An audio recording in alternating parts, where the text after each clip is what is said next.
ఇది మాల ఉద్యమ నేపథ్యం. అందుచేత అటువంటి మాలలంటే ఈ రాష్ట్రంలో అన్ని పార్టీలకి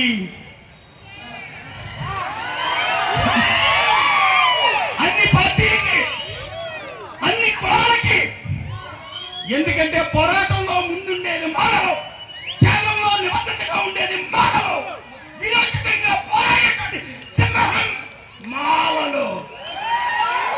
అందుకనే మాల అంటే జాతీయ స్థాయిలో జరుగుతున్న ఒక మహాకుట్ర. ఇది మాలల మీద జరుగుతున్న కుట్ర.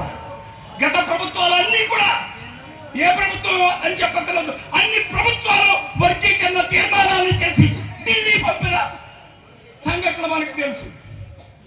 1990లో అయితే వర్గీకరణ ఉద్యమంలో లక్షలాది మంది చాలా సెక్రటేరియట్కి వెళ్ళినప్పుడు